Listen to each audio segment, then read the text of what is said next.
ओम श्री गणेशाय नमः। अथ श्री गणेश कवचम्। गौर्युवाच एषोचित्पलो दैत्यान् बाल्येऽपि नाशयत्यहो। अग्रे किं कर्म कर्तेति न जाने मुनिसत्तमं। दैत्या नानाविधा दुष्टाः साधु देवद्रुहः खलाः। अतोऽस्य कंठे किंचित् त्वं रक्षार्थं बद्धमर्हसि। मुनिरुवाच ध्यायेत् सिंहहतं विनायकममुं दिग्बाहुमाद्ये युगे। त्रेतायां तु मयूरवाहनममुं षड्बाहुकं सिद्धिदं। द्वापारे तु गजाननं युगभुजं रक्तांगरागं विभो।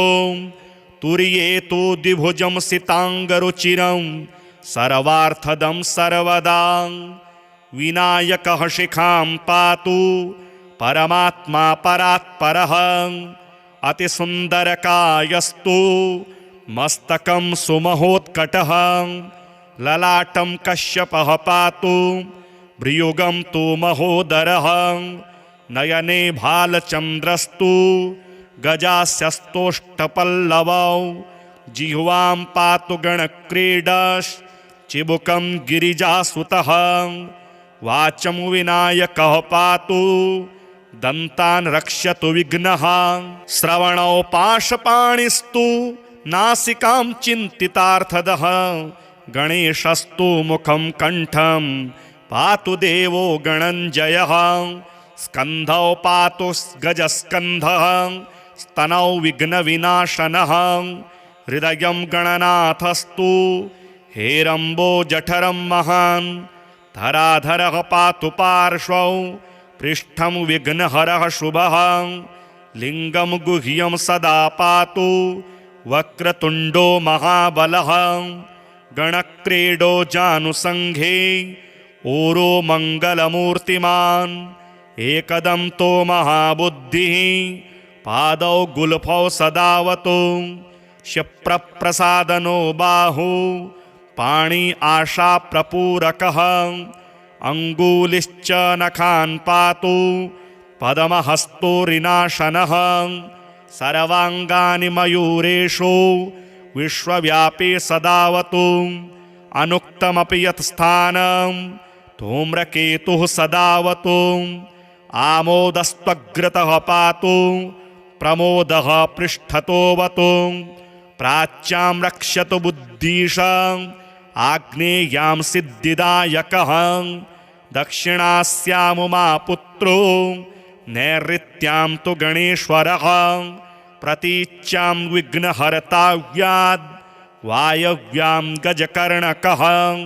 कौबेर्यां निधिपः पाया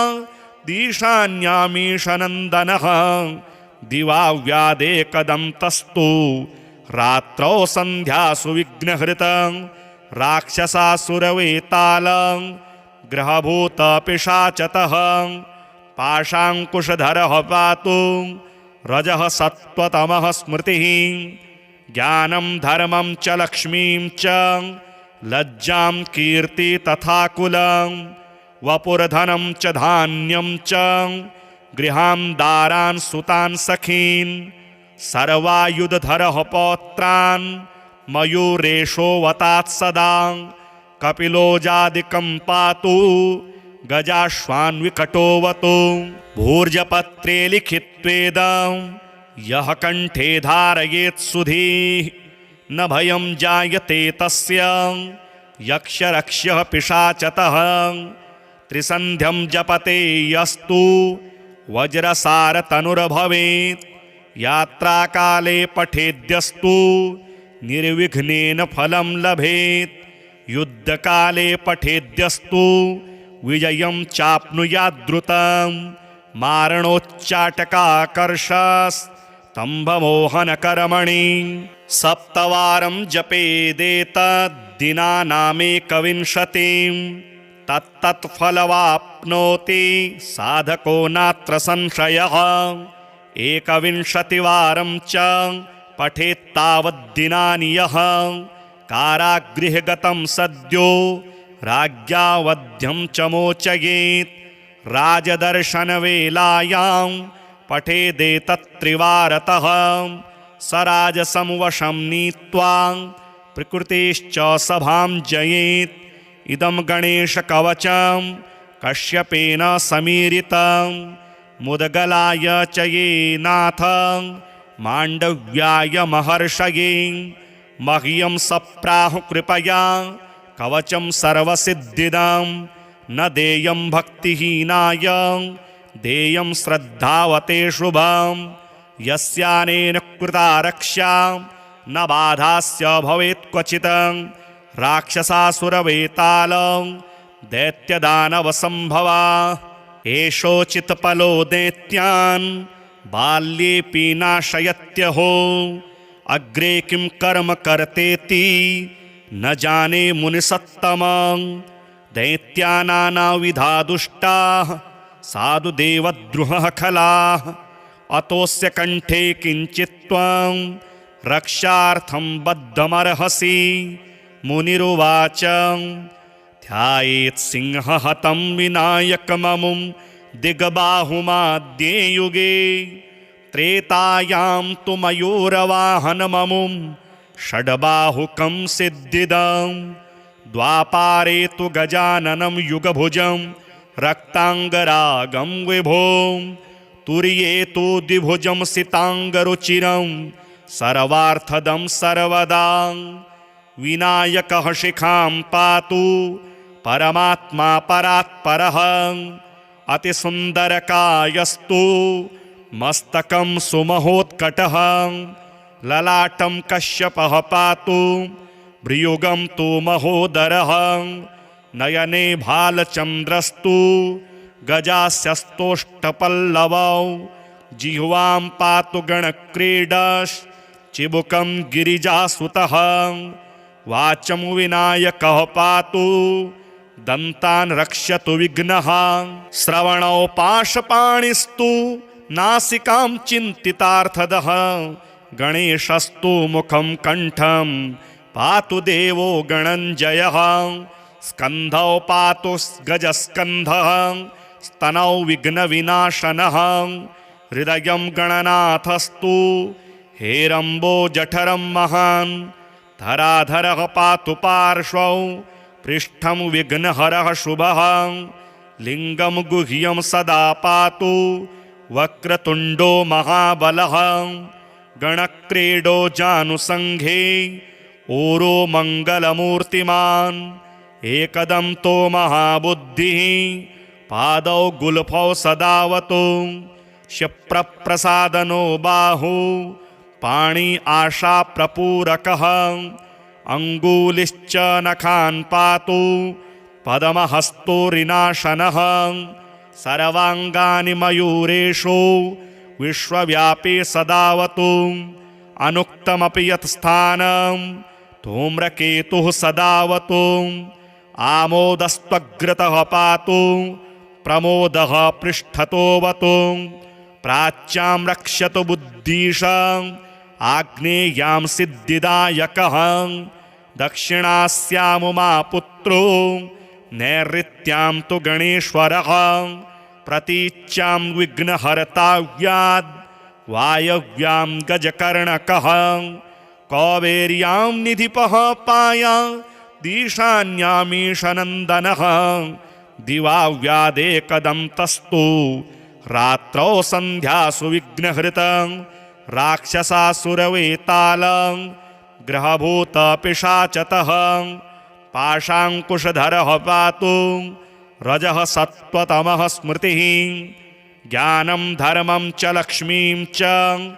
लज्जां कीर्ति तथा कुलं वपुर्धनं च धान्यं च गृहां दारान् सुतान् सखीन् सर्वायुधधरः पौत्रान् मयूरेशो वतात् सदा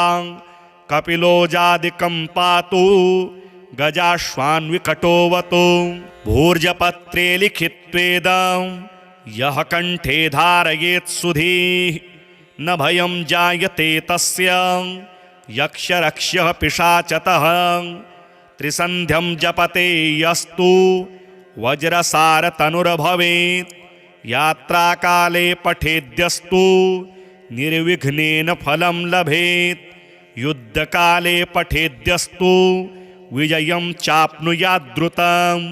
मारणोच्चाटकाकर्षस्तम्भमोहनकर्मणि सप्तवारं जपेदेतद्दिनानामेकविंशतिं तत्तत्फलवाप्नोति साधको नात्र संशयः एकविंशतिवारं च पठेत्तावद्दिनानि यः कारागृहगतं सद्यो राज्ञा वध्यं च मोचयेत् राजदर्शनवेलायां पठेदेतत्त्रिवारतः स राजसं वशं नीत्वा प्रकृतिश्च सभां जयेत् इदं गणेशकवचं कश्यपेन समीरितं मुदगलाय च ये नाथ माण्डव्याय महर्षये मह्यं सप्राहु कृपया कवचं सर्वसिद्धिदं न देयं भक्तिहीनाय देयं श्रद्धावते शुभं यस्यानेन कृता रक्षा न बाधास्य भवेत् क्वचित् राक्षसासुरवेतालं दैत्यदानवसम्भवा एषोचित्पलो दैत्यान् बाल्येऽपि नाशयत्यहो अग्रे किं कर्म कर्तेति न जाने मुनिसत्तमं दैत्यानानाविधा दुष्टाः साधुदेवद्रुहः खलाः अतोऽस्य कण्ठे किञ्चित् त्वं रक्षार्थं बद्धमर्हसि मुनिरुवाच ध्यायेत् सिंहहतं विनायकममुं दिग्बाहुमाद्ये युगे त्रेतायां तु मयूरवाहनममुं षड्बाहुकं सिद्धिदं द्वापारे तु गजाननं युगभुजं रक्ताङ्गरागं विभों तुर्ये तु द्विभुजं सिताङ्गरुचिरं सर्वार्थदं सर्वदा विनायकः शिखां पातु परमात्मा परात्परः अतिसुन्दरकायस्तु मस्तकं सुमहोत्कटः ललाटं कश्यपः पातु भ्रियुगं तु महोदरः नयने भालचन्द्रस्तु गजास्यस्तोष्टपल्लवौ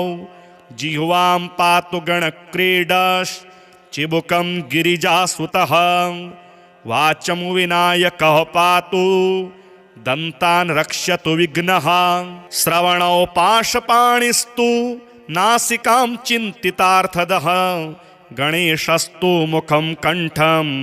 पातु देवो गणञ्जयः स्कन्धौ पातु गजस्कन्धः स्तनौ विघ्नविनाशनः हृदयं गणनाथस्तु हेरम्बो जठरं महान् धराधरः पातु पार्श्वौ पृष्ठं विघ्नहरः शुभः लिङ्गं गुह्यं सदा पातु वक्रतुण्डो महाबलः गणक्रीडो जानुसङ्घे ऊरो मङ्गलमूर्तिमान् एकदन्तो महाबुद्धिः पादौ गुल्फौ सदावतु क्षिप्रप्रसादनो बाहु पाणि आशाप्रपूरकः अङ्गुलिश्च नखान् पातु पद्महस्तोरिनाशनः सर्वाङ्गानि मयूरेषु विश्वव्यापी सदावतु अनुक्तमपि यत् स्थानं धूम्रकेतुः सदावतु आमोदस्त्वग्रतः पातु प्रमोदः पृष्ठतोऽवतु प्राच्यां रक्षतु बुद्धीशं आग्नेयां सिद्धिदायकः दक्षिणास्यामुमापुत्रो नैऋत्यां तु गणेश्वरः प्रतीच्यां विघ्नहर्ताव्याद् वायव्यां गजकर्णकः कौबेर्यां निधिपः पाया दीशान्यामीशनन्दनः दिवाव्यादेकदन्तस्तु रात्रौ सन्ध्यासु विघ्नहृतं राक्षसासुरवेतालं ग्रहभूतपिशाचतः पाशाङ्कुशधरः पातु रजः सत्त्वतमः स्मृतिः ज्ञानं धर्मं च लक्ष्मीं च लज्जां कीर्ति तथा कुलं वपुर्धनं च धान्यं च गृहान् दारान् सुतान् सखीन् सर्वायुधधरः पौत्रान् मयूरेशो वतात् सदा कपिलोजादिकं पातु गजाश्वान्विकटोऽवतु भूर्जपत्रे लिखित्वेदं यः कण्ठे धारयेत् सुधीः न भयं जायते तस्य यक्षरक्ष्यः पिशाचतः त्रिसन्ध्यं जपते यस्तु वज्रसारतनुर्भवेत् यात्राकाले पठेद्यस्तु निर्विघ्नेन फलं लभेत् युद्धकाले पठेद्यस्तु विजयं चाप्नुयाद्रुतं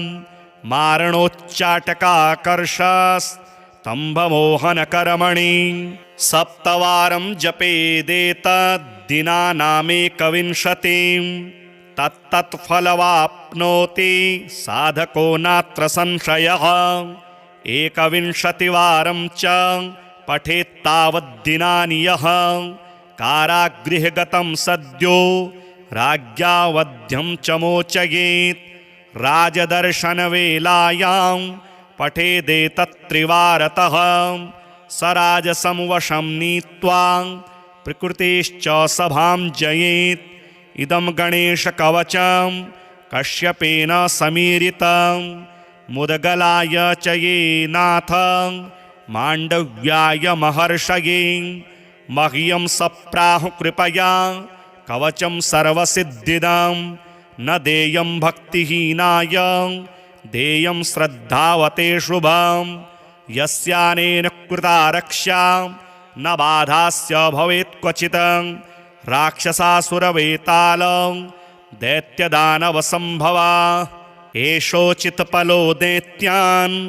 बाल्येऽपि नाशयत्यहो अग्रे किं कर्म कर्तेति न जाने मुनिसत्तमं दैत्यानानाविधा दुष्टाः साधुदेवद्रुहः खलाः अतोऽस्य कण्ठे किञ्चित्त्वं रक्षार्थं बद्धमर्हसि मुनिरुवाच ध्यायेत् सिंहहतं विनायकममुं दिग्बाहुमाद्ये युगे त्रेतायां तु मयूरवाहनममुं षड्बाहुकं सिद्धिदं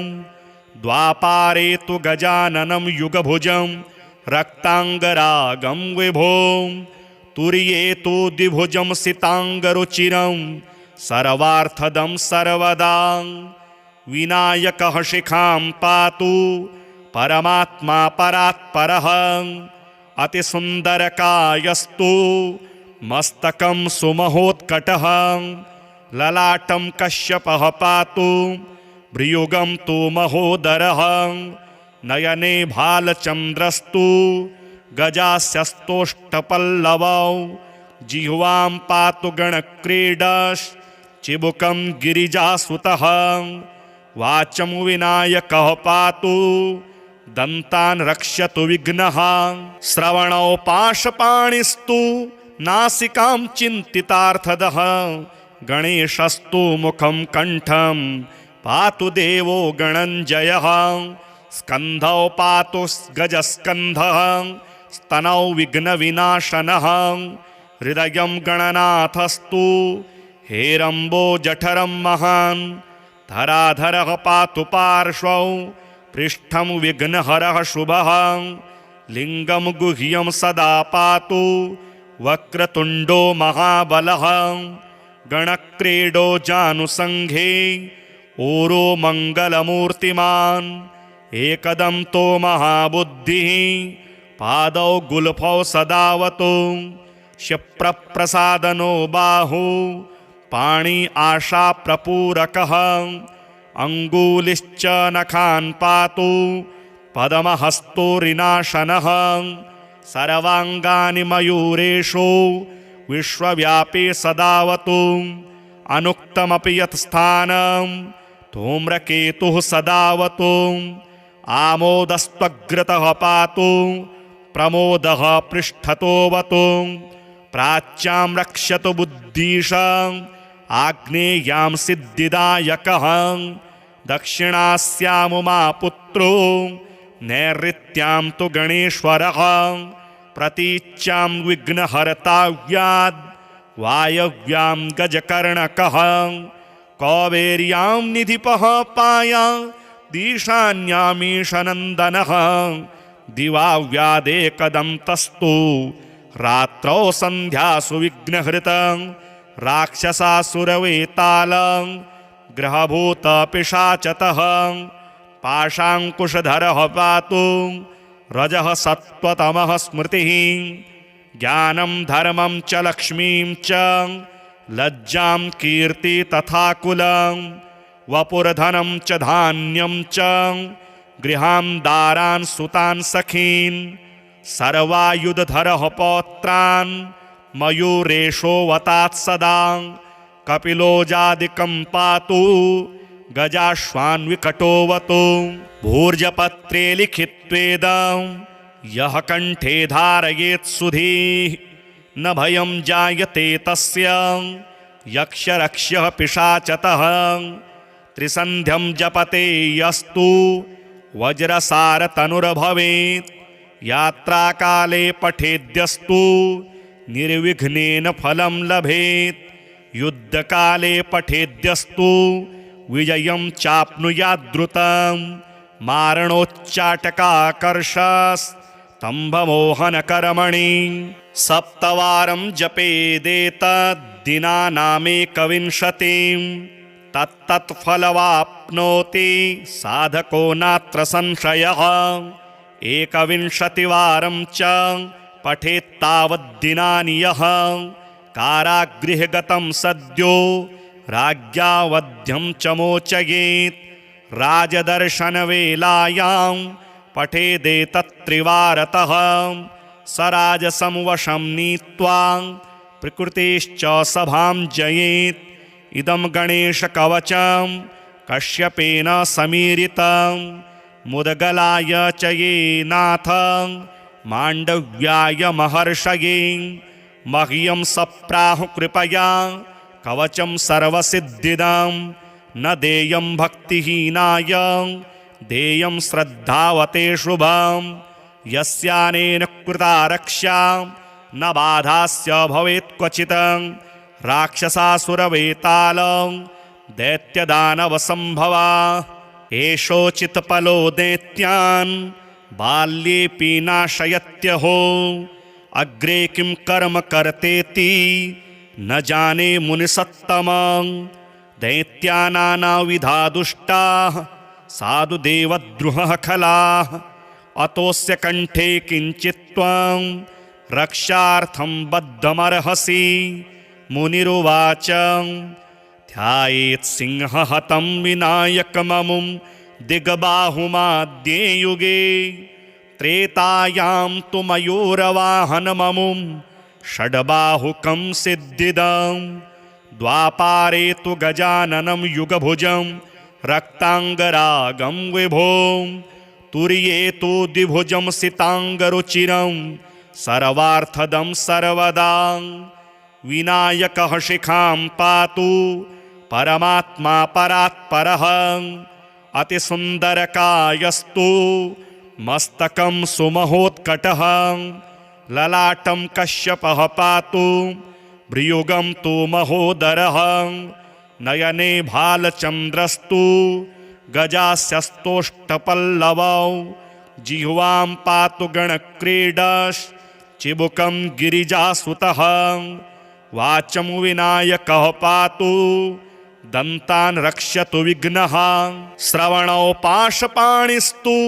नासिकां चिन्तितार्थदः गणेशस्तु मुखं कण्ठं पातु देवो गणञ्जयः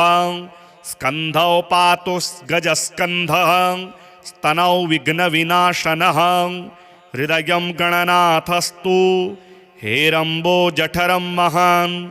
धराधरः पातु पार्श्वौ पृष्ठं विघ्नहरः शुभः लिङ्गं गुह्यं सदा पातु वक्रतुण्डो महाबलः गणक्रीडो जानुसङ्घे ऊरो मङ्गलमूर्तिमान् एकदन्तो महाबुद्धिः पादौ गुल्फौ सदावतो क्षिप्रप्रसादनो बाहु पाणि आशाप्रपूरकः अङ्गुलिश्च नखान् पातु पद्महस्तोरिनाशनः सर्वाङ्गानि मयूरेषु विश्वव्यापी सदावतु अनुक्तमपि यत् स्थानं धूम्रकेतुः सदावतु आमोदस्त्वग्रतः पातु प्रमोदः पृष्ठतोऽवतु प्राच्यां रक्षतु बुद्धीशाम् आग्नेयां सिद्धिदायकः दक्षिणास्यामुमापुत्रो नैऋत्यां तु गणेश्वरः प्रतीच्यां विघ्नहर्ताव्याद् वायव्यां गजकर्णकः कौबेर्यां निधिपः पाया दीशान्यामीशनन्दनः दिवाव्यादेकदन्तस्तु रात्रौ सन्ध्यासु विघ्नहृतं राक्षसासुरवेतालं ग्रहभूतपिशाचतः पाशाङ्कुशधरः पातु रजः सत्त्वतमः स्मृतिः ज्ञानं धर्मं च लक्ष्मीं च लज्जां कीर्ति तथा कुलं वपुर्धनं च धान्यं च गृहान् दारान् सुतान् सखीन् सर्वायुधधरः पौत्रान् मयूरेशो वतात् सदा कपिलोजादिकं पातु गजाश्वान् विकटोऽवतु भूर्जपत्रे लिखित्वेदं यः कण्ठे धारयेत् सुधीः न भयं जायते तस्य यक्षरक्ष्यः पिशाचतः त्रिसन्ध्यं जपते यस्तु वज्रसारतनुर्भवेत् यात्राकाले पठेद्यस्तु निर्विघ्नेन फलं लभेत् युद्धकाले पठेद्यस्तु विजयं चाप्नुयाद्रुतं मारणोच्चाटकाकर्षस्तम्भमोहनकर्मणि सप्तवारं जपेदेतद्दिनानामेकविंशतिं तत्तत्फलवाप्नोति साधको नात्र संशयः एकविंशतिवारं च पठेत्तावद्दिनानि यः कारागृहगतं सद्यो राज्ञावध्यं च मोचयेत् राजदर्शनवेलायां पठेदेतत्त्रिवारतः स राजसंवशं नीत्वा प्रकृतिश्च सभां जयेत् इदं गणेशकवचं कश्यपेन समीरितं मुदगलाय च ये नाथ माण्डव्याय महर्षये मह्यं सप्राहु कृपया कवचं सर्वसिद्धिदं न देयं भक्तिहीनाय देयं श्रद्धावते शुभं यस्यानेन कृता रक्षा न बाधास्य भवेत् क्वचित् राक्षसासुरवेतालं दैत्यदानवसम्भवा एषोचित्पलो दैत्यान् बाल्येऽपि नाशयत्यहो अग्रे किं कर्म कर्तेति न जाने मुनिसत्तमं दैत्यानानाविधा दुष्टाः साधुदेवद्रुहः खलाः अतोऽस्य कण्ठे किञ्चित् त्वं रक्षार्थं बद्धमर्हसि मुनिरुवाच ध्यायेत् सिंहहतं विनायकममुं दिग्बाहुमाद्ये युगे त्रेतायां तु मयूरवाहनममुं षड्बाहुकं सिद्धिदं द्वापारे तु गजाननं युगभुजं रक्ताङ्गरागं विभों तुर्ये तु द्विभुजं सिताङ्गरुचिरं सर्वार्थदं सर्वदा विनायकः शिखां पातु परमात्मा परात्परः अतिसुन्दरकायस्तु मस्तकं सुमहोत्कटः ललाटं कश्यपः पातु भ्रियुगं तु महोदरः नयने भालचन्द्रस्तु गजास्यस्तोष्टपल्लवौ जिह्वां पातु गणक्रीडश्चिबुकं गिरिजासुतः वाचं विनायकः पातु दन्तान् रक्ष्यतु विघ्नः श्रवणौ पाशपाणिस्तु नासिकां चिन्तितार्थदः गणेशस्तु मुखं कण्ठं पातु देवो गणञ्जयः स्कन्धौ पातु गजस्कन्धः स्तनौ विघ्नविनाशनः हृदयं गणनाथस्तु हेरम्बो जठरं महान् धराधरः पातु पार्श्वौ पृष्ठं विघ्नहरः शुभः लिङ्गं गुह्यं सदा पातु वक्रतुण्डो महाबलः गणक्रीडो जानुसङ्घे ऊरो मङ्गलमूर्तिमान् एकदन्तो महाबुद्धिः पादौ गुल्फौ सदावतु क्षिप्रप्रसादनो बाहु पाणि आशाप्रपूरकः अङ्गुलिश्च नखान् पातु पद्महस्तोरिनाशनः सर्वाङ्गानि मयूरेषु विश्वव्यापी सदावतु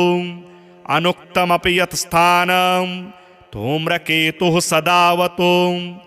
आमोदस्त्वग्रतः पातु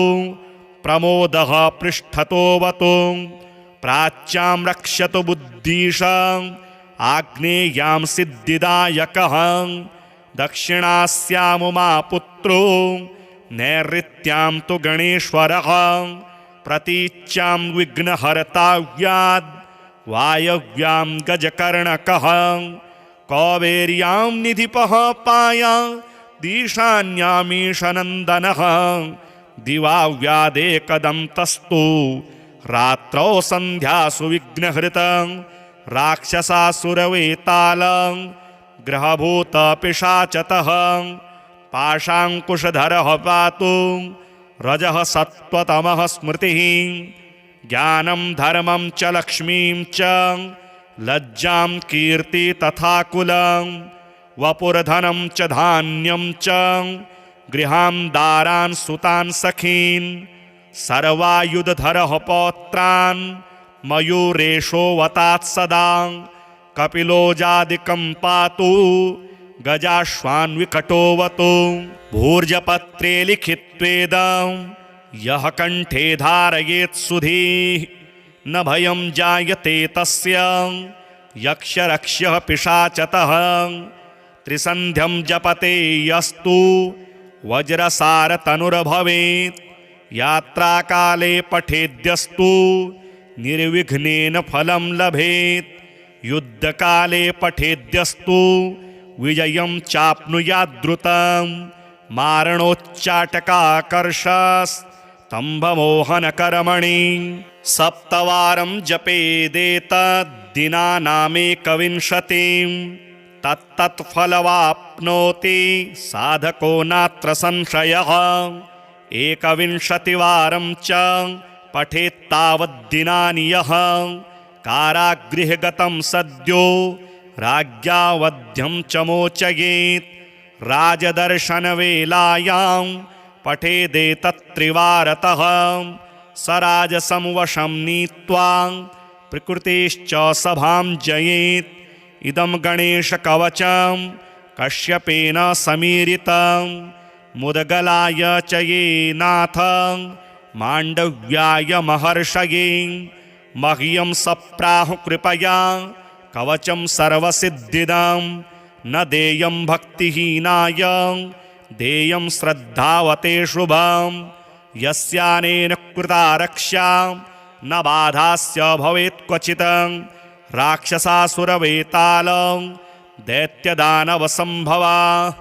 एषोचित्पलो दैत्यान् बाल्येऽपि नाशयत्यहो अग्रे किं कर्म कर्तेति न जाने मुनिसत्तमं दैत्यानानाविधा दुष्टाः साधु देवद्रुहः खलाः अतोऽस्य कण्ठे किञ्चित् त्वं रक्षार्थं बद्धमर्हसि मुनिरुवाच ध्यायेत् सिंहहतं विनायकममुं दिग्बाहुमाद्ये युगे त्रेतायां तु मयूरवाहनममुं षड्बाहुकं सिद्धिदं द्वापारे तु गजाननं युगभुजं रक्ताङ्गरागं विभों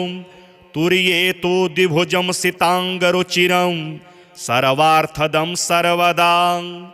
विनायकः शिखां पातु परमात्मा परात्परः अतिसुन्दरकायस्तु मस्तकं सुमहोत्कटः ललाटं कश्यपः पातु भ्रियुगं तु महोदरः नयने भालचन्द्रस्तु गजास्यस्तोष्टपल्लवौ जिह्वां पातु गणक्रीडश्चिबुकं गिरिजासुतः वाचं विनायकः पातु दन्तान् रक्ष्यतु विघ्नः श्रवणौ पाशपाणिस्तु नासिकां चिन्तितार्थदः गणेशस्तु मुखं कण्ठं पातु देवो गणञ्जयः स्कन्धौ पातु गजस्कन्धः स्तनौ विघ्नविनाशनः हृदयं गणनाथस्तु हेरम्बो जठरं महान् धराधरः पातु पार्श्वौ पृष्ठं विघ्नहरः शुभः लिङ्गं गुह्यं सदा पातु वक्रतुण्डो महाबलः गणक्रीडो जानुसङ्घे ऊरो मङ्गलमूर्तिमान् एकदन्तो महाबुद्धिः पादौ गुल्फौ सदावतु क्षिप्रप्रसादनो बाहु पाणि आशाप्रपूरकः अङ्गुलिश्च नखान् पातु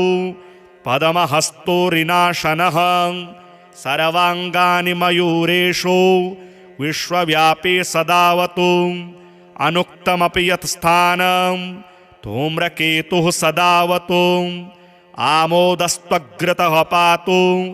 प्रमोदः पृष्ठतोऽवतु प्राच्यां रक्ष्यतु बुद्धीशाम् आग्नेयां सिद्धिदायकः दक्षिणास्यामुमापुत्रो नैऋत्यां तु गणेश्वरः प्रतीच्यां विघ्नहर्ताव्याद् वायव्यां गजकर्णकः कौबेर्यां निधिपः पाया दीशान्यामीशनन्दनः दिवाव्यादेकदन्तस्तु रात्रौ सन्ध्यासु विघ्नहृतं राक्षसासुरवेतालं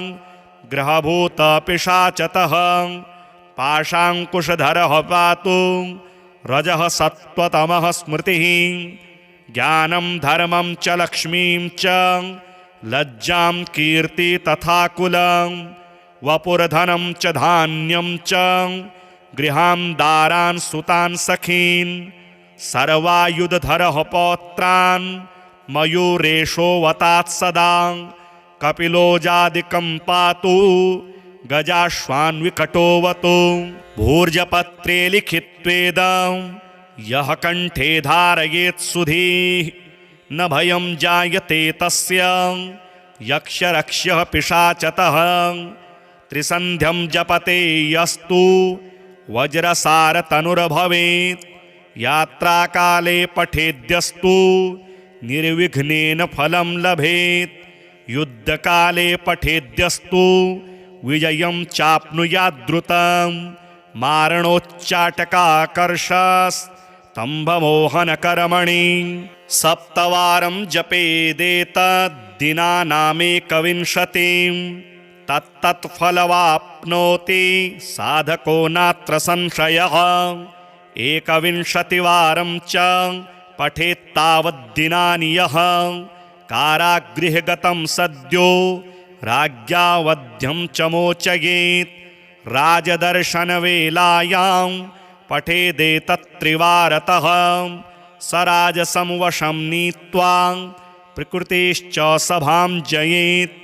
इदं गणेशकवचं कश्यपेन समीरितं मुदगलाय च ये नाथ माण्डव्याय महर्षये मह्यं सप्राहु कृपया कवचं सर्वसिद्धिदं न देयं भक्तिहीनाय देयं श्रद्धावते शुभं यस्यानेन कृता रक्षा न बाधास्य भवेत् क्वचित् राक्षसासुरवेतालं दैत्यदानवसम्भवा एषोचित्पलो दैत्यान् बाल्येऽपि नाशयत्यहो अग्रे किं कर्म कर्तेति न जाने मुनिसत्तमं दैत्यानानाविधा दुष्टाः साधु देवद्रुहः खलाः अतोऽस्य कंठे किंचित् त्वं रक्षार्थं बद्धमर्हसि मुनिरुवाच ध्यायेत् सिंहहतं विनायकममुं दिग्बाहुमाद्ये युगे त्रेतायां तु मयूरवाहनममुं षड्बाहुकं सिद्धिदं द्वापारे तु गजाननं युगभुजं रक्तांगरागं विभों तुर्ये तु द्विभुजं सितांगरुचिरं सर्वार्थदं सर्वदा विनायकः शिखां पातु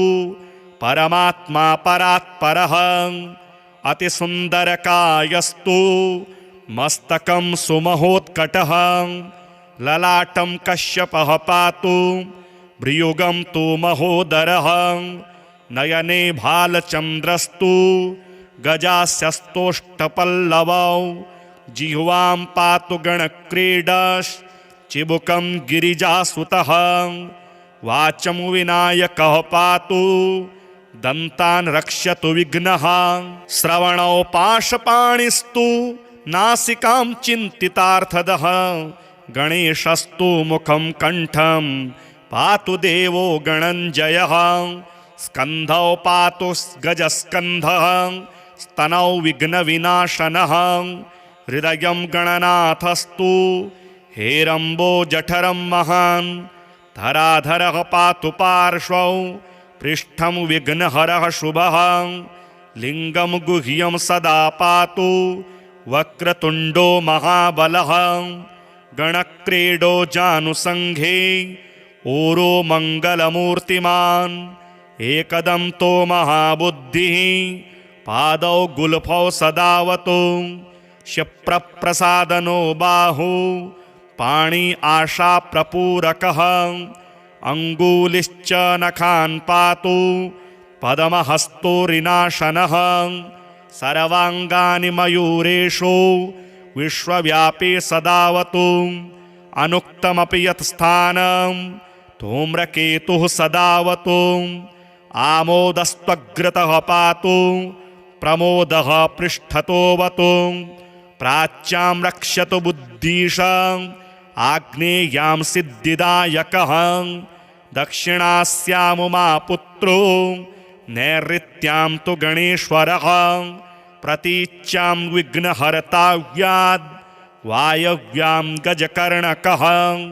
कौबेर्यां निधिपः पाया दीशान्यामीशनन्दनः दिवाव्यादेकदन्तस्तु रात्रौ सन्ध्यासु विघ्नहृतं राक्षसासुरवेतालं ग्रहभूतपिशाचतः पाशाङ्कुशधरः पातु रजः सत्त्वतमः स्मृतिः ज्ञानं धर्मं च लक्ष्मीं च लज्जां कीर्ति तथा कुलं वपुर्धनं च धान्यं च गृहां दारान् सुतान् सखीन् सर्वायुधधरः पौत्रान् मयूरेशो वतात् सदा कपिलोजादिकं पातु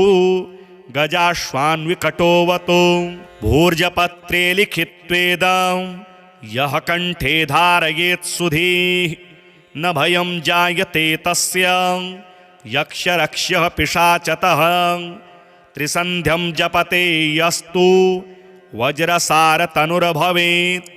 यात्राकाले पठेद्यस्तु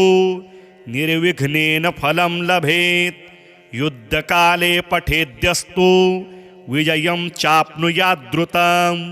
मारणोच्चाटकाकर्षस्तम्भमोहनकर्मणि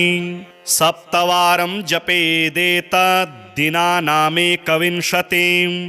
तत्तत्फलवाप्नोति साधको नात्र संशयः एकविंशतिवारं च पठेत्तावद्दिनानि यः कारागृहगतं सद्यो राज्ञावध्यं च मोचयेत् राजदर्शनवेलायां पठेदेतत्त्रिवारतः स राजसं वशं नीत्वा प्रकृतिश्च सभां जयेत् इदं गणेशकवचं कश्यपेन समीरितं मुदगलाय च ये नाथ माण्डव्याय महर्षये मह्यं सप्राहु कृपया कवचं सर्वसिद्धिदं न देयं भक्तिहीनाय देयं श्रद्धावते शुभं यस्यानेन कृता रक्षा न बाधास्य भवेत् क्वचित् राक्षसासुरवेतालं दैत्यदानवसम्भवा एषोचित्पलो दैत्यान् बाल्येऽपि नाशयत्यहो अग्रे किं कर्म कर्तेति न जाने मुनिसत्तमं दैत्यानानाविधा दुष्टाः साधुदेवद्रुहः खलाः अतोऽस्य कण्ठे किञ्चित् त्वं रक्षार्थं बद्धमर्हसि मुनिरुवाच ध्यायेत् सिंहहतं विनायकममुं दिग्बाहुमाद्ये युगे त्रेतायां तु मयूरवाहनममुं षड्बाहुकं सिद्धिदं द्वापारे तु गजाननं युगभुजं रक्ताङ्गरागं विभों तुर्ये तु द्विभुजं सिताङ्गरुचिरं सर्वार्थदं सर्वदा विनायकः शिखां पातु परमात्मा परात्परः अतिसुन्दरकायस्तु मस्तकं सुमहोत्कटः ललाटं कश्यपः पातु भ्रियुगं तु महोदरः नयने भालचन्द्रस्तु गजास्यस्तोष्टपल्लवौ जिह्वां पातु गणक्रीडश्चिबुकं गिरिजासुतः वाचं विनायकः पातु दन्तान् रक्षतु विघ्नः श्रवणौ पाशपाणिस्तु नासिकां चिन्तितार्थदः गणेशस्तु मुखं कण्ठं पातु देवो गणञ्जयः स्कन्धौ पातु गजस्कन्धः स्तनौ विघ्नविनाशनः हृदयं गणनाथस्तु हेरम्बो जठरं महान् धराधरः पातु पार्श्वौ पृष्ठं विघ्नहरः शुभः लिङ्गं गुह्यं सदा पातु वक्रतुण्डो महाबलः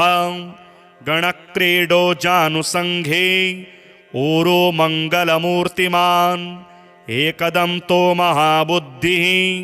पादौ गुल्फौ सदावतु क्षिप्रप्रसादनो बाहु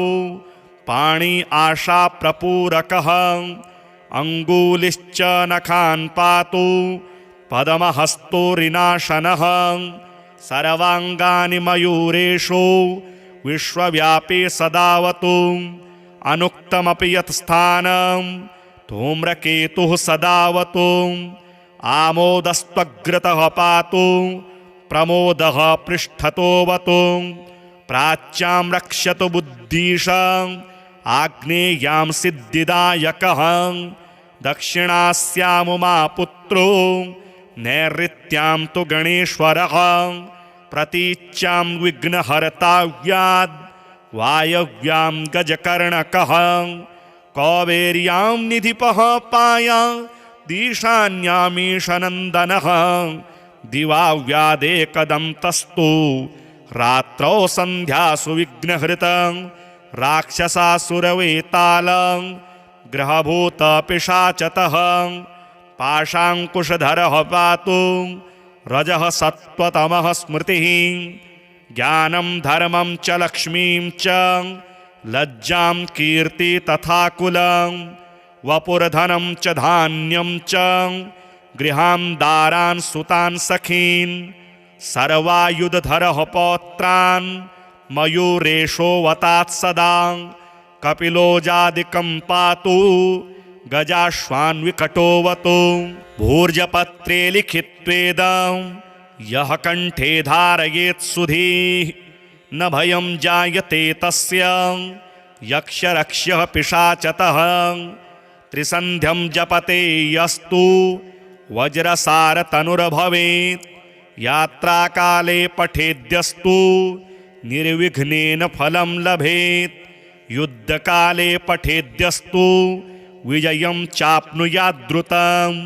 मारणोच्चाटकाकर्षस्तम्भमोहनकर्मणि सप्तवारं जपेदेतद्दिनानामेकविंशतिं तत्तत्फलवाप्नोति साधको नात्र संशयः एकविंशतिवारं च पठेत्तावद्दिनानि यः कारागृहगतं सद्यो राज्ञा वध्यं च मोचयेत् राजदर्शनवेलायां पठेदेतत्त्रिवारतः स राजसं वशं नीत्वा प्रकृतिश्च सभां जयेत् इदं गणेशकवचं कश्यपेन समीरितं मुदगलाय च ये नाथ माण्डव्याय महर्षये मह्यं सप्राहु कृपया कवचं सर्वसिद्धिदं न देयं भक्तिहीनाय देयं श्रद्धावते शुभं यस्यानेन कृता रक्षा न बाधास्य भवेत् क्वचित् राक्षसासुरवेतालं दैत्यदानवसम्भवा एषोचित्पलो दैत्यान् बाल्येऽपि नाशयत्यहो अग्रे किं कर्म कर्तेति न जाने मुनिसत्तमं दैत्यानानाविधा दुष्टाः साधु देवद्रुहः खलाः अतोऽस्य कण्ठे किञ्चित् त्वं रक्षार्थं बद्धमर्हसि मुनिरुवाच ध्यायेत् सिंहहतं विनायकममुं दिग्बाहुमाद्ये युगे त्रेतायां तु मयूरवाहनममुं षड्बाहुकं सिद्धिदं द्वापारे तु गजाननं युगभुजं रक्ताङ्गरागं विभों तुर्ये तु द्विभुजं सिताङ्गरुचिरं सर्वार्थदं सर्वदा विनायकः शिखां पातु परमात्मा परात्परः अतिसुन्दरकायस्तु मस्तकं सुमहोत्कटः ललाटं कश्यपः पातु भ्रियुगं तु महोदरः नयने भालचन्द्रस्तु गजास्यस्तोष्टपल्लवौ जिह्वां पातु गणक्रीडश्चिबुकं गिरिजासुतः वाचं विनायकः पातु दन्तान् रक्ष्यतु विघ्नः श्रवणौ पाशपाणिस्तु नासिकां चिन्तितार्थदः गणेशस्तु मुखं कण्ठं पातु देवो गणञ्जयः स्कन्धौ पातु गजस्कन्धः स्तनौ विघ्नविनाशनः हृदयं गणनाथस्तु हेरम्बो जठरं महान् धराधरः पातु पार्श्वौ पृष्ठं विघ्नहरः शुभः लिङ्गं गुह्यं सदा पातु वक्रतुण्डो महाबलः गणक्रीडो जानुसङ्घे ऊरो मङ्गलमूर्तिमान् एकदन्तो महाबुद्धिः पादौ गुल्फौ सदावतु क्षिप्रप्रसादनो बाहु पाणि आशाप्रपूरकः अङ्गुलिश्च नखान् पातु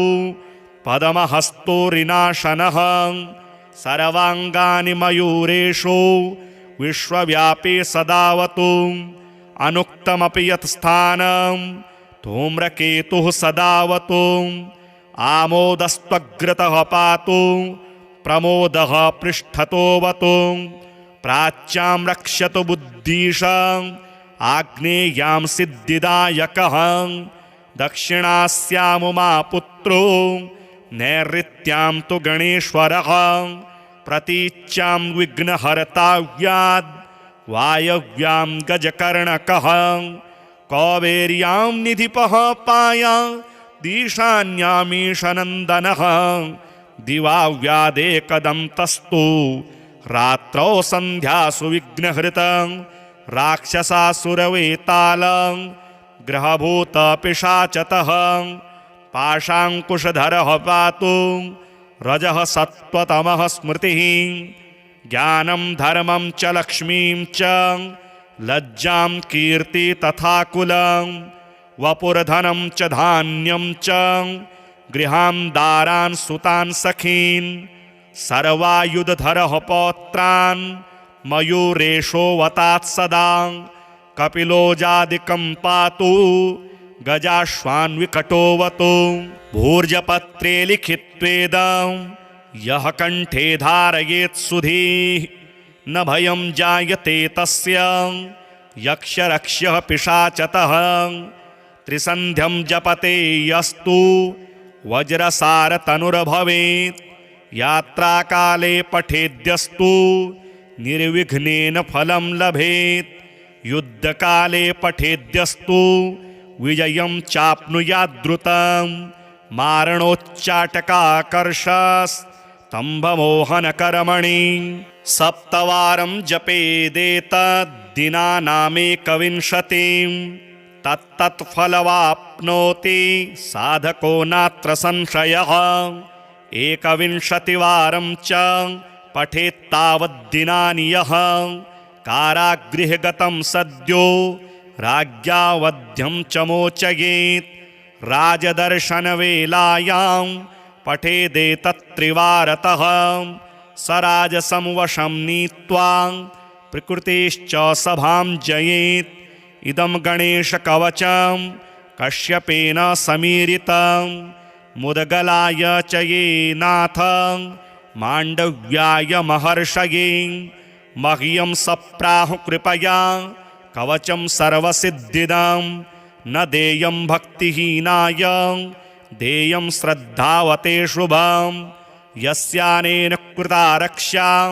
न बाधास्य भवेत् क्वचित् राक्षसासुरवेतालं दैत्यदानवसम्भवा एषोचित्पलो दैत्यान् बाल्येऽपि नाशयत्यहो अग्रे किं कर्म कर्तेति न जाने मुनिसत्तमं दैत्यानानाविधा दुष्टाः साधुदेवद्रुहः खलाः अतोऽस्य कण्ठे किञ्चित् त्वं रक्षार्थं बद्धमर्हसि मुनिरुवाच ध्यायेत् सिंहहतं विनायकममुं दिग्बाहुमाद्ये युगे त्रेतायां तु मयूरवाहनममुं षड्बाहुकं सिद्धिदं द्वापारे तु गजाननं युगभुजं रक्ताङ्गरागं विभों तुर्ये तु द्विभुजं सिताङ्गरुचिरं सर्वार्थदं सर्वदा विनायकः शिखां पातु परमात्मा परात्परः अतिसुन्दरकायस्तु मस्तकं सुमहोत्कटः ललाटं कश्यपः पातु भ्रियुगं तु महोदरः नयने भालचन्द्रस्तु गजास्यस्तोष्टपल्लवौ जिह्वां पातु गणक्रीडश्चिबुकं गिरिजासुतः वाचं विनायकः पातु दन्तान् रक्षतु विघ्नः श्रवणौ पाशपाणिस्तु नासिकां चिन्तितार्थदः गणेशस्तु मुखं कण्ठं पातु देवो गणञ्जयः स्कन्धौ पातु गजस्कन्धः स्तनौ विघ्नविनाशनः हृदयं गणनाथस्तु हेरम्बो जठरं महान् धराधरः पातु पार्श्वौ पृष्ठं विघ्नहरः शुभः लिङ्गं गुह्यं सदा पातु वक्रतुण्डो महाबलः गणक्रीडो जानुसङ्घे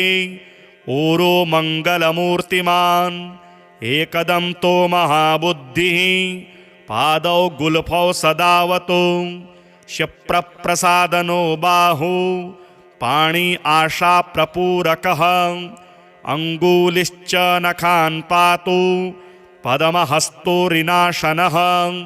सर्वाङ्गानि मयूरेषु विश्वव्यापी सदावतु अनुक्तमपि यत् स्थानं धूम्रकेतुः सदावतु आमोदस्त्वग्रतः पातु प्रमोदः पृष्ठतोऽवतु प्राच्यां रक्षतु बुद्धीशं आग्नेयां सिद्धिदायकः दक्षिणास्यामुमापुत्रो नैऋत्यां तु गणेश्वरः प्रतीच्यां विघ्नहर्ताव्याद् वायव्यां गजकर्णकः कौबेर्यां निधिपः पाया दीशान्यामीशनन्दनः दिवाव्यादेकदन्तस्तु रात्रौ सन्ध्यासु विघ्नहृतं राक्षसासुरवेतालं ग्रहभूतपिशाचतः पाशाङ्कुशधरः पातु रजः सत्त्वतमः स्मृतिः ज्ञानं धर्मं च लक्ष्मीं च लज्जां कीर्ति तथा कुलं वपुर्धनं च धान्यं च गृहां दारान् सुतान् सखीन् सर्वायुधधरः पौत्रान् मयूरेशो वतात् सदा कपिलोजादिकं पातु गजाश्वान्विकटोऽवतु भूर्जपत्रे लिखित्वेदं यः कण्ठे धारयेत् सुधीः न भयं जायते तस्य यक्षरक्ष्यः पिशाचतः त्रिसन्ध्यं जपते यस्तु वज्रसारतनुर्भवेत् यात्राकाले पठेद्यस्तु निर्विघ्नेन फलं लभेत् युद्धकाले पठेद्यस्तु विजयं चाप्नुयाद्रुतं मारणोच्चाटकाकर्षस्तम्भमोहनकर्मणि सप्तवारं जपेदेतद्दिनानामेकविंशतिं तत्तत्फलवाप्नोति साधको नात्र संशयः एकविंशतिवारं च पठेत्तावद्दिनानि यः कारागृहगतं सद्यो राज्ञा वध्यं च मोचयेत् राजदर्शनवेलायां पठेदेतत्त्रिवारतः स राजसंवशं नीत्वा प्रकृतिश्च सभां जयेत् इदं गणेशकवचं कश्यपेन समीरितं मुदगलाय च ये नाथ माण्डव्याय महर्षये मह्यं सप्राहु कृपया कवचं सर्वसिद्धिदं न देयं भक्तिहीनाय देयं श्रद्धावते शुभं यस्यानेन कृता रक्षा न बाधास्य भवेत् क्वचित् राक्षसासुरवेतालं दैत्यदानवसम्भवा एषोचित्पलो दैत्यान् बाल्येऽपि नाशयत्यहो अग्रे किं कर्म कर्तेति न जाने मुनिसत्तमं दैत्यानानाविधा दुष्टाः साधुदेवद्रुहः खलाः अतोऽस्य कण्ठे किञ्चित्त्वं रक्षार्थं बद्धमर्हसि मुनिरुवाच ध्यायेत् सिंहहतं विनायकममुं दिग्बाहुमाद्ये युगे त्रेतायां तु मयूरवाहनममुं षड्बाहुकं सिद्धिदं द्वापारे तु गजाननं युगभुजं रक्ताङ्गरागं विभों तुर्ये तु द्विभुजं सिताङ्गरुचिरं सर्वार्थदं सर्वदा विनायकः शिखां पातु परमात्मा परात्परः अतिसुन्दरकायस्तु मस्तकं सुमहोत्कटः ललाटं कश्यपः पातु भ्रियुगं तु महोदरः नयने भालचन्द्रस्तु गजास्यस्तोष्टपल्लवौ जिह्वां पातु गणक्रीडश्चिबुकं गिरिजासुतः वाचं विनायकः पातु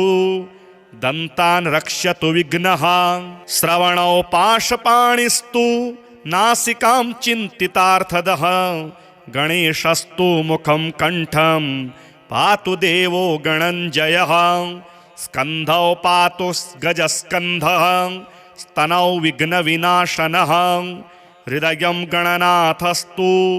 हेरम्बो जठरं महान् धराधरः पातु पार्श्वौ पृष्ठं विघ्नहरः शुभः लिङ्गं गुह्यं सदा पातु वक्रतुण्डो महाबलः गणक्रीडो जानुसङ्घे ऊरो मङ्गलमूर्तिमान् एकदन्तो महाबुद्धिः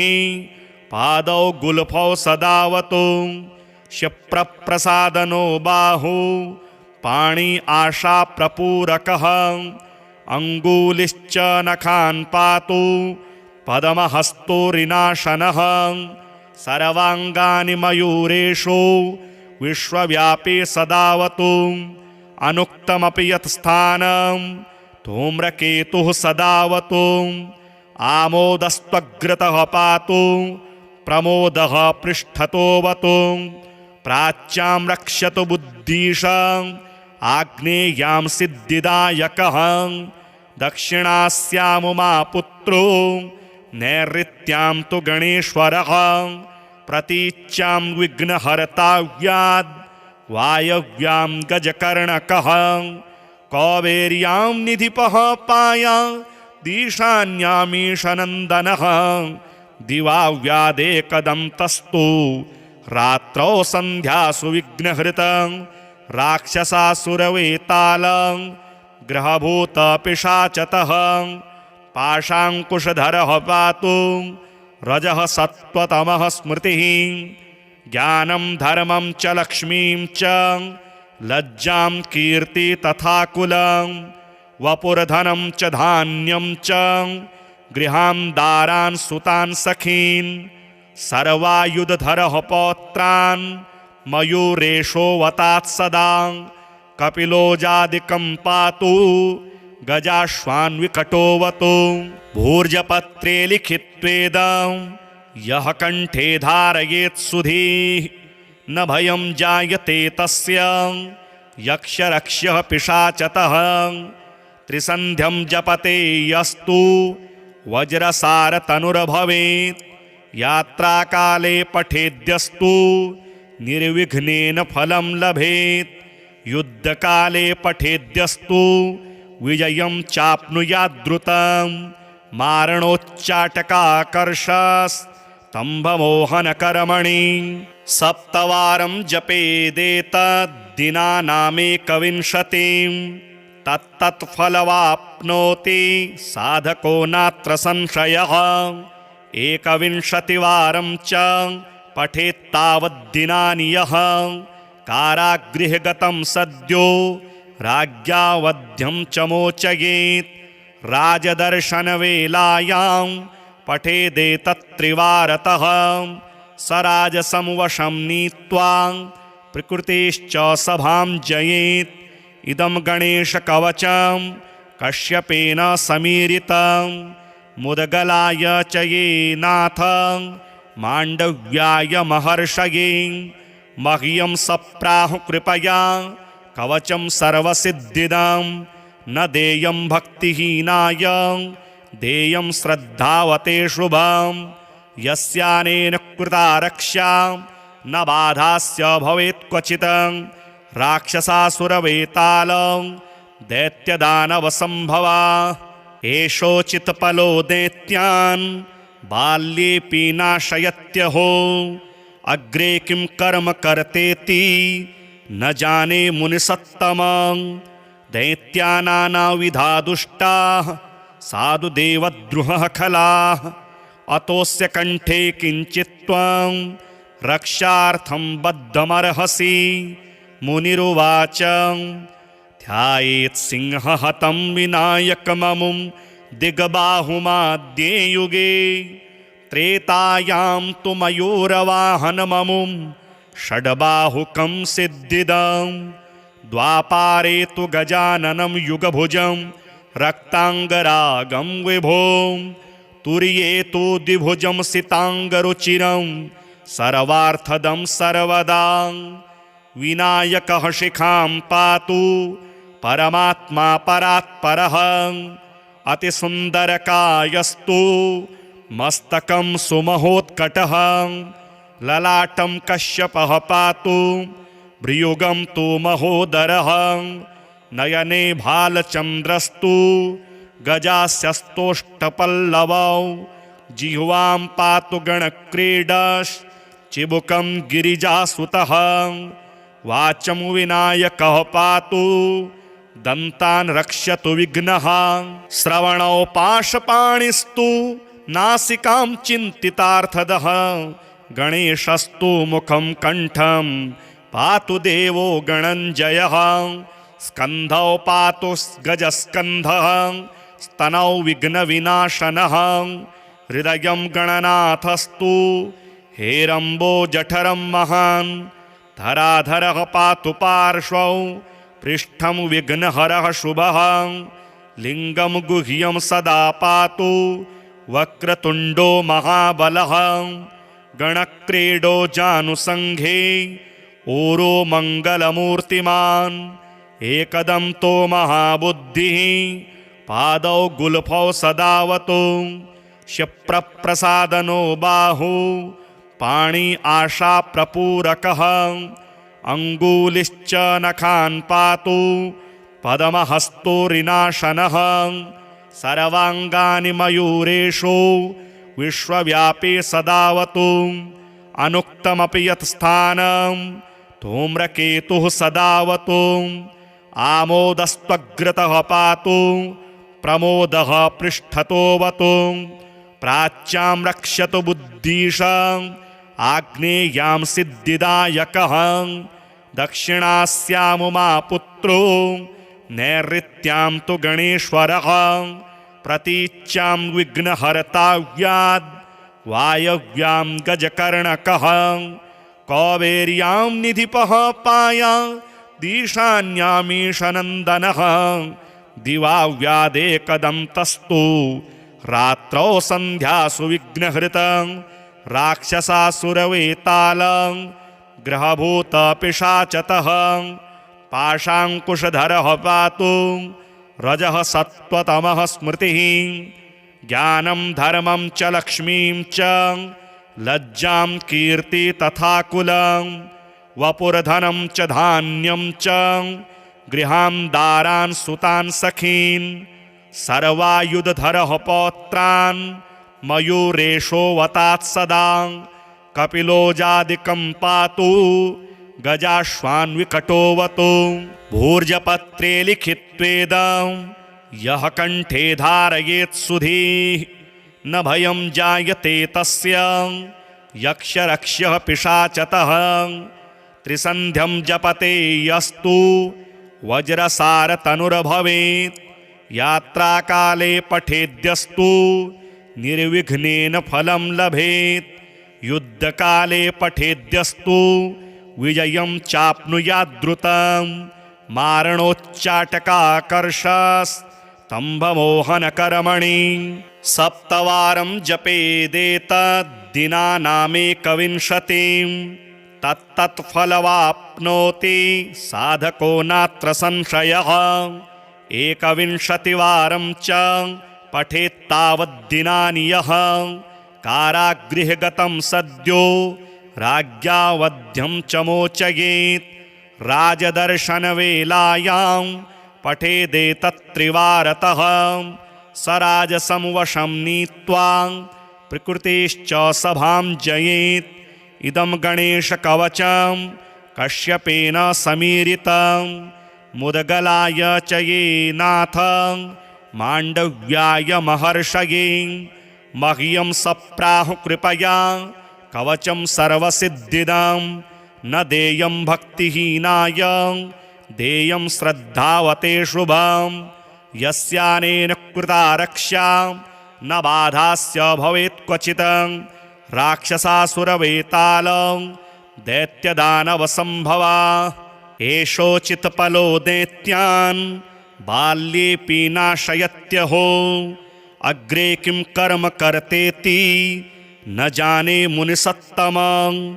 दैत्यानानाविधा दुष्टाः साधुदेवद्रुहः खलाः अतोऽस्य कण्ठे किञ्चित् त्वं रक्षार्थं बद्धमर्हसि मुनिरुवाच ध्यायेत् सिंहहतं विनायकममुं दिग्बाहुमाद्ये युगे त्रेतायां तु मयूरवाहनममुं षड्बाहुकं सिद्धिदं द्वापारे तु गजाननं युगभुजं रक्ताङ्गरागं विभों तुर्ये तु द्विभुजं सिताङ्गरुचिरं सर्वार्थदं सर्वदा विनायकः शिखां पातु परमात्मा परात्परः अतिसुन्दरकायस्तु मस्तकं सुमहोत्कटः ललाटं कश्यपः पातु भ्रियुगं तु महोदरः नयने भालचन्द्रस्तु गजास्यस्तोष्टपल्लवौ जिह्वां पातु गणक्रीडश्चिबुकं गिरिजासुतः वाचं विनायकः पातु दन्तान् रक्षतु विघ्नः श्रवणौ पाशपाणिस्तु नासिकां चिन्तितार्थदः गणेशस्तु मुखं कण्ठं पातु देवो गणञ्जयः स्कन्धौ पातु गजस्कन्धः स्तनौ विघ्नविनाशनः हृदयं गणनाथस्तु हेरम्बो जठरं महान् धराधरः पातु पार्श्वौ पृष्ठं विघ्नहरः शुभः लिङ्गं गुह्यं सदा पातु वक्रतुण्डो महाबलः गणक्रीडो जानुसङ्घे ऊरो मङ्गलमूर्तिमान् एकदन्तो महाबुद्धिः पादौ गुल्फौ सदावतु क्षिप्रप्रसादनो बाहु पाणि आशाप्रपूरकः अङ्गुलिश्च नखान् पातु पद्महस्तोरिनाशनः सर्वाङ्गानि मयूरेषु विश्वव्यापी सदावतु अनुक्तमपि यत् स्थानं धूम्रकेतुः सदावतु आमोदस्त्वग्रतः पातु प्रमोदः पृष्ठतोऽवतु प्राच्यां रक्षतु बुद्धीशाम् आग्नेयां सिद्धिदायकः दक्षिणास्यामुमापुत्रो नैऋत्यां तु गणेश्वरः प्रतीच्यां विघ्नहर्ताव्याद् वायव्यां गजकर्णकः कौबेर्यां निधिपः पाया दीशान्यामीशनन्दनः दिवाव्यादेकदन्तस्तु रात्रौ सन्ध्यासु विघ्नहृतं राक्षसासुरवेतालं ग्रहभूतपिशाचतः पाशाङ्कुशधरः पातु रजः सत्त्वतमः स्मृतिः ज्ञानं धर्मं च लक्ष्मीं च लज्जां कीर्ति तथा कुलं वपुर्धनं च धान्यं च गृहां दारान् सुतान् सखीन् सर्वायुधधरः पौत्रान् मयूरेशो वतात् सदा कपिलोजादिकं पातु गजाश्वान्विकटोऽवतु भूर्जपत्रे लिखित्वेदं यः कण्ठे धारयेत् सुधीः न भयं जायते तस्य यक्षरक्ष्यः पिशाचतः त्रिसन्ध्यं जपते यस्तु वज्रसारतनुर्भवेत् यात्राकाले पठेद्यस्तु निर्विघ्नेन फलं लभेत् युद्धकाले पठेद्यस्तु विजयं चाप्नुयाद्रुतं मारणोच्चाटकाकर्षस्तम्भमोहनकर्मणि सप्तवारं जपेदेतद्दिनानामेकविंशतिं तत्तत्फलवाप्नोति साधको नात्र संशयः एकविंशतिवारं च पठेत्तावद्दिनानि यः कारागृहगतं सद्यो राज्ञावध्यं च मोचयेत् राजदर्शनवेलायां पठेदेतत्त्रिवारतः स राजसंवशं नीत्वा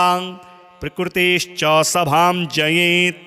इदं गणेशकवचं कश्यपेन समीरितं मुदगलाय च ये नाथ माण्डव्याय महर्षये मह्यं सप्राहु कृपया कवचं सर्वसिद्धिदं न देयं भक्तिहीनाय देयं श्रद्धावते शुभं यस्यानेन कृता रक्षा न बाधास्य भवेत् क्वचित् राक्षसासुरवेतालं दैत्यदानवसम्भवा एषोचित्पलो दैत्यान् बाल्येऽपि नाशयत्यहो अग्रे किं कर्म कर्तेति न जाने मुनिसत्तमं दैत्यानानाविधा दुष्टाः साधुदेवद्रुहः खलाः अतोऽस्य कंठे किंचित् त्वं रक्षार्थं बद्धमर्हसि। मुनिरुवाच ध्यायेत् सिंहहतं विनायकममुं दिग्बाहुमाद्ये युगे। त्रेतायां तु मयूरवाहनममुं षड्बाहुकं सिद्धिदं। द्वापारे तु गजाननं युगभुजं रक्तांगरागं विभो। तुर्ये तु द्विभुजं सितांगरुचिरं सर्वार्थदं सर्वदा। विनायकः शिखां पातु परमात्मा परात्परः। अतिसुन्दरकायस्तु मस्तकं सुमहोत्कटः। ललाटं कश्यपः पातु भ्रियुगं तु महोदरः। नयने भालचन्द्रस्तु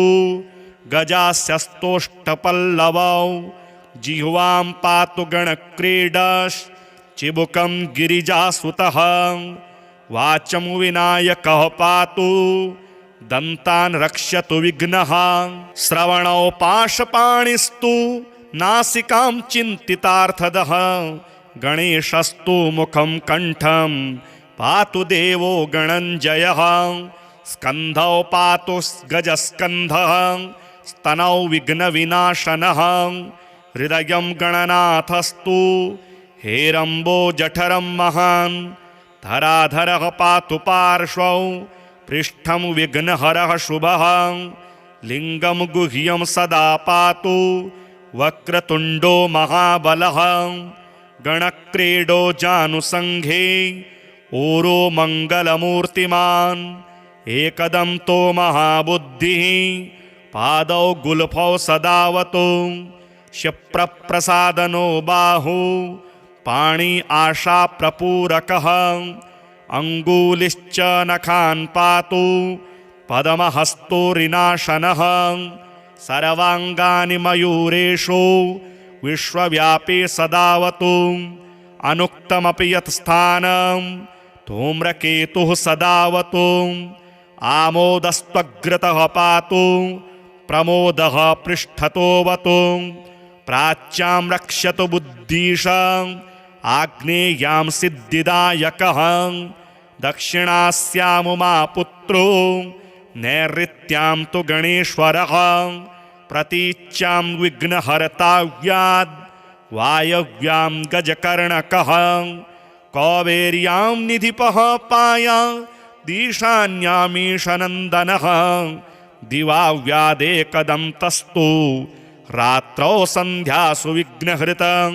राक्षसासुरवेतालं ग्रहभूतपिशाचतः। पाशाङ्कुशधरः पातु रजः सत्त्वतमः स्मृतिः। ज्ञानं धर्मं च लक्ष्मीं च लज्जां कीर्ति तथा कुलं। वपुर्धनं च धान्यं च गृहान् दारान् सुतान् सखीन्। सर्वायुधधरः पौत्रान् मयूरेशो वतात् सदा। कपिलोजादिकं पातु गजाश्वान्विकटोऽवतु। भूर्जपत्रे लिखित्वेदं यः कण्ठे धारयेत् सुधीः। न भयं जायते तस्य यक्षरक्ष्यः पिशाचतः। त्रिसन्ध्यं जपते यस्तु वज्रसारतनुर्भवेत्। यात्राकाले पठेद्यस्तु निर्विघ्नेन फलं लभेत्। युद्धकाले पठेद्यस्तु विजयं चाप्नुयाद्रुतं। मारणोच्चाटकाकर्षस्तम्भमोहनकर्मणि। सप्तवारं जपेदेतद्दिनानामेकविंशतिं। तत्तत्फलवाप्नोति साधको नात्र संशयः। एकविंशतिवारं च पठेत्तावद्दिनानि यः। कारागृहगतं सद्यो राज्ञावध्यं च मोचयेत्। राजदर्शनवेलायां पठेदेतत्त्रिवारतः। स राजसं वशं नीत्वा प्रकृतेश्च सभां जयेत्। इदं गणेशकवचं कश्यपेन समीरितं। मुदगलाय च ये नाथ माण्डव्याय महर्षये। मह्यं सप्राहु कृपया कवचं सर्वसिद्धिदं न देयं भक्तिहीनाय देयं श्रद्धावते शुभं यस्यानेन कृता रक्षा न बाधास्य भवेत् क्वचित् राक्षसासुरवेतालं दैत्यदानवसम्भवा एषोचित्पलो दैत्यान् बाल्येऽपि नाशयत्यहो अग्रे किं कर्म कर्तेति न जाने मुनिसत्तमं दैत्यानानाविधा दुष्टाः साधु देवद्रुहः खलाः अतोऽस्य कंठे किञ्चित् त्वं रक्षार्थं बद्धमर्हसि मुनिरुवाच ध्यायेत् सिंहहतं विनायकममुं दिग्बाहुमाद्ये युगे त्रेतायां तु मयूरवाहनममुं षड्बाहुकं सिद्धिदं द्वापारे तु गजाननं युगभुजं रक्ताङ्गरागं विभों तुर्ये तु द्विभुजं सिताङ्गरुचिरं सर्वार्थदं सर्वदा विनायकः शिखां पातु परमात्मा परात्परः अतिसुन्दरकायस्तु मस्तकं सुमहोत्कटः ललाटं कश्यपः पातु भ्रियुगं तु महोदरः नयने भालचन्द्रस्तु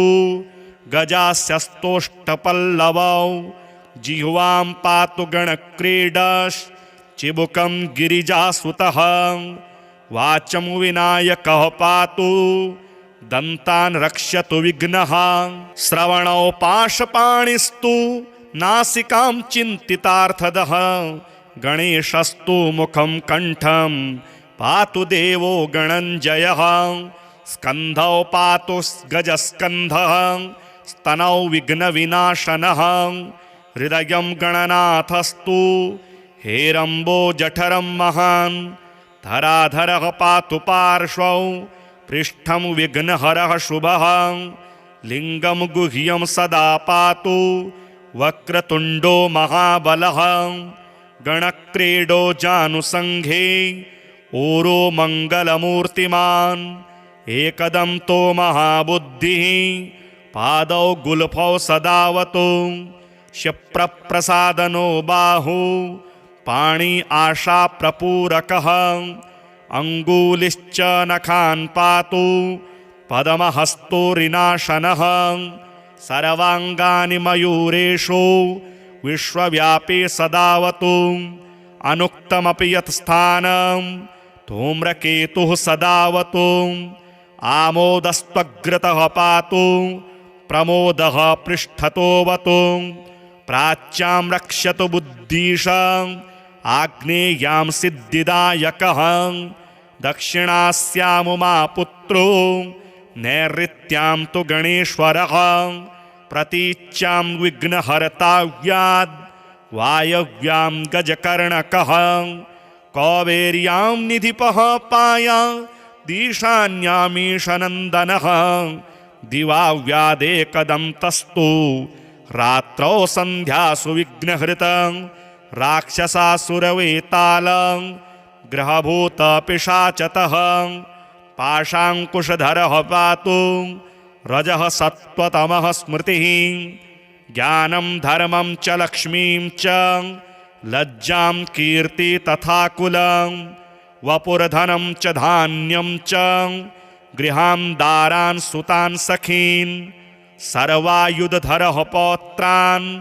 मयूरेशो वतात् सदा कपिलोजादिकं पातु गजाश्वान्विकटोऽवतु भूर्जपत्रे लिखित्वेदं यः कण्ठे धारयेत् सुधीः न भयं जायते तस्य यक्षरक्ष्यः पिशाचतः त्रिसन्ध्यं जपते यस्तु वज्रसारतनुर्भवेत् यात्राकाले पठेद्यस्तु निर्विघ्नेन फलं लभेत् युद्धकाले पठेद्यस्तु विजयं चाप्नुयाद्रुतं मारणोच्चाटकाकर्षस्तम्भमोहनकर्मणि सप्तवारं जपेदेतद्दिनानामेकविंशतिं तत्तत्फलवाप्नोति साधको नात्र संशयः। 21वारं च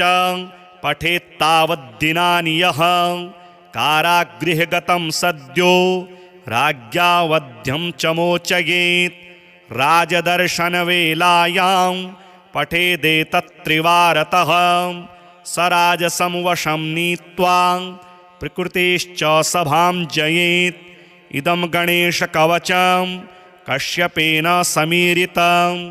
मुदगलाय च ये नाथ माण्डव्याय महर्षये। मह्यं सप्राहु कृपया कवचं सर्वसिद्धिदं न देयं भक्तिहीनाय